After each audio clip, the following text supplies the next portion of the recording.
mi dispiace, non voglio parlare con nessuno. Non ci sono parole per descrivere il dolore. Nella casa di Asseggiano, dove Massimiliano Ferru, il 49enne, che ha perso la vita nelle piccole Dolomiti di Recoaro Terme nel Vicentino, viveva con la moglie e i suoi 2 figli, accanto all'anziana mamma.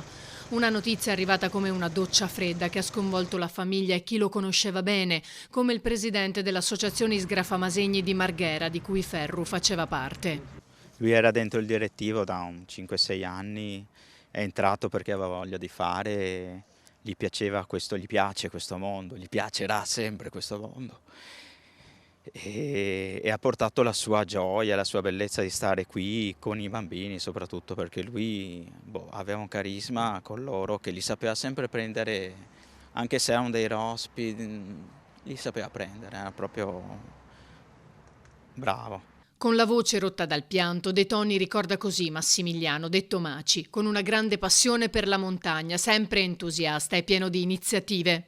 Il tantan del gruppo mi continuavano a chiamare perché non ci credevano che fosse lui, ma no, non è possibile, l'ho visto l'altro giorno, l'ho visto il 26, abbiamo parlato.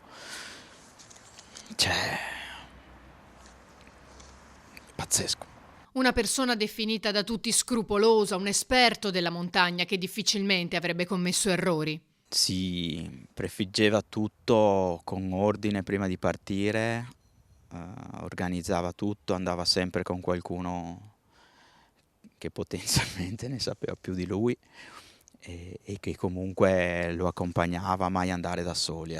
La montagna e comunque l'andare per monti è una di quelle cose che parte da dentro, dal cuore, ti porta in posti in cui non vanno tante persone, quindi il fatto dell'essere, non dico gli unici, ma i pochi a godere di quella cosa è una cosa che muove i passi da gigante. C'è un progetto lì di una via con cui avevamo fatto e collaborato e che aveva provato la settimana scorsa, l'idea è di dedicargliela, ma questo vabbè è niente in confronto. L'idea è comunque di trovarsi,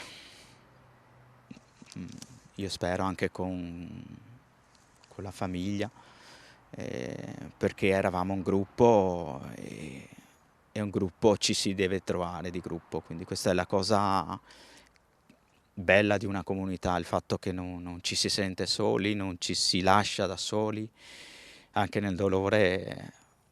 Queste cose qui vanno gestite, fanno male, però vanno fatte.